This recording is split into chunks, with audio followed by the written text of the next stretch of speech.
personally spent time with families who have lost children in suicide bombings in Israel.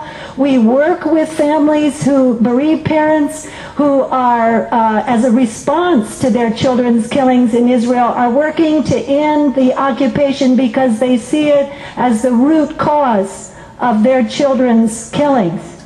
So absolutely, let's remember them all. But let's not try, in bringing that to the attention of people, then to suggest that somehow there's balance in this situation, because there is not.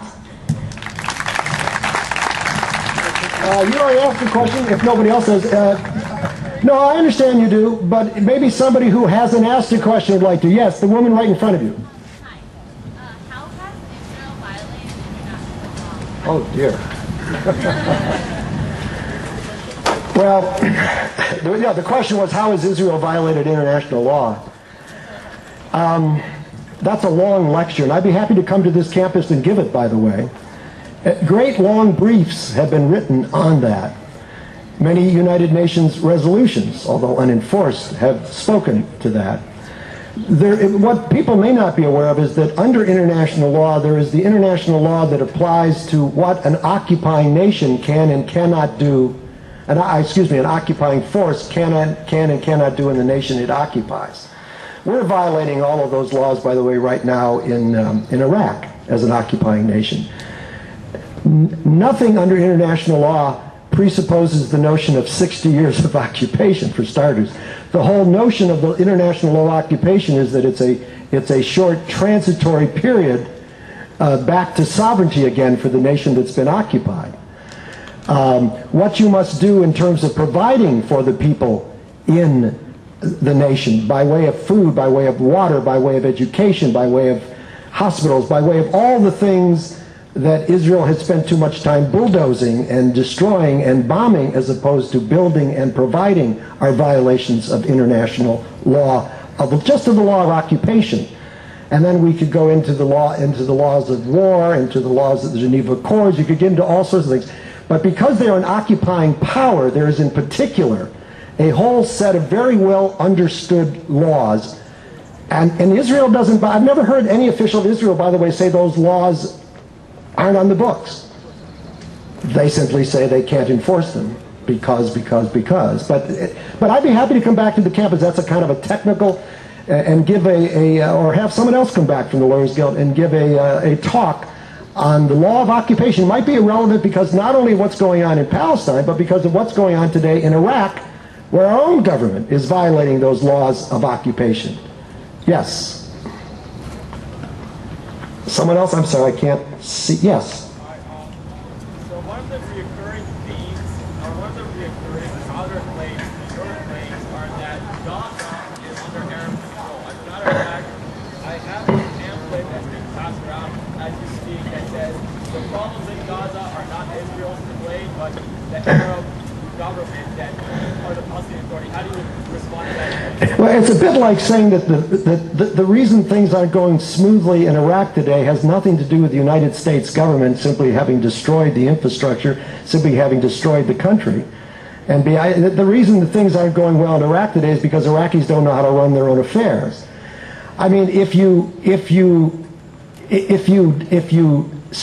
withhold money, if you have checkpoints, if you can't get to work, if you can't sustain an economy, if you build walls through somebody's farms and gardens and fruit fields, if, to then turn around, as I said, that's kind of that fight fair argument. In other words, first we'll take Hamas and we'll tie their hands behind their back. We'll be lucky if they have a building to go to from which to govern.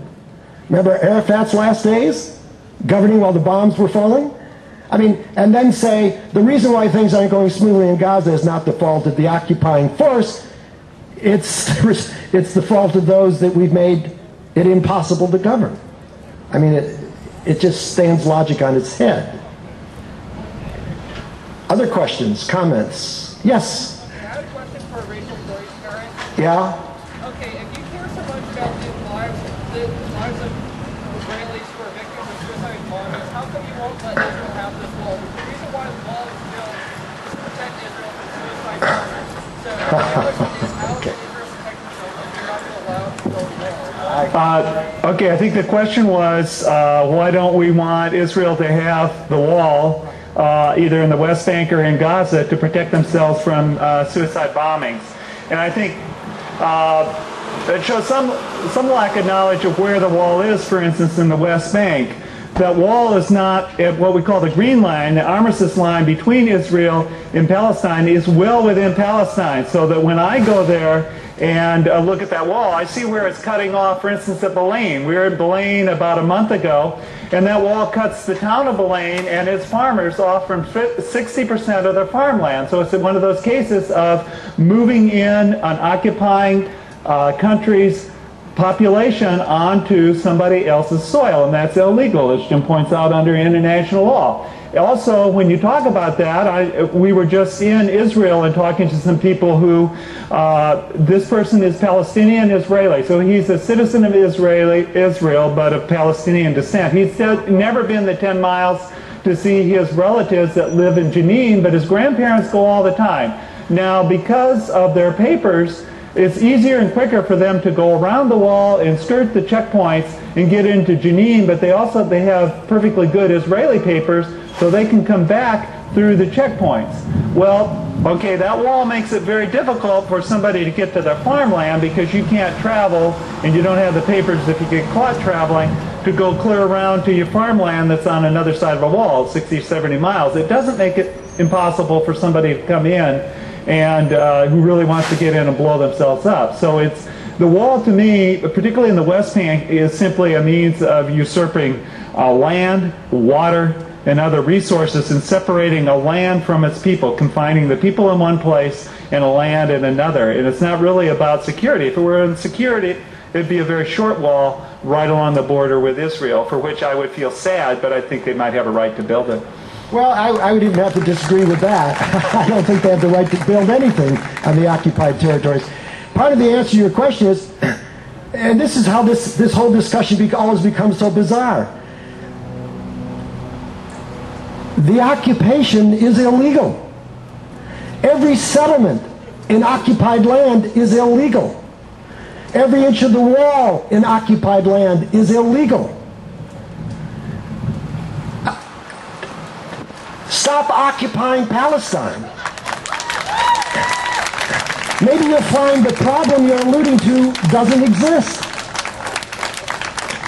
As long as Israel is occupying, look, as long as we occupy Iraq, people will be sending missiles into the green zone.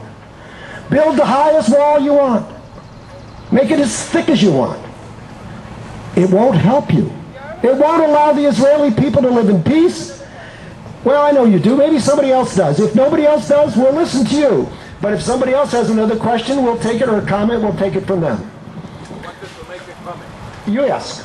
By all means. Oh, no. Okay, no. We're told no. Okay. Anybody over here? Oh, not on the mic. Not on the mic. I got you. Anybody else? Anybody else with a question or comment? Maybe somebody's got a thought as to what the solution is. Anybody got a thought as to what the solution is? Would like to suggest what they think the answer is to this seemingly intractable problem? What is the problem? I'm asking you. Oh, well, as I say, I think it's ultimately for the Palestinian people to figure out. It does seem to me that one state, both people living in one state, and thrashing that out and all that means is the only viable solution. But that's why I'm more interested in what you might think the solutions are. Yes? I think the way it presents a catastrophe, Israel's 60 years of existence is a catastrophe. It's a catastrophe for the Palestinians. You're saying to end the occupation of 60 years of occupation. Israel, the United Nations, Israel was created by the United Nations in 1948, and the only people who rejected it and actively moved against it were the Palestinians. Whoa!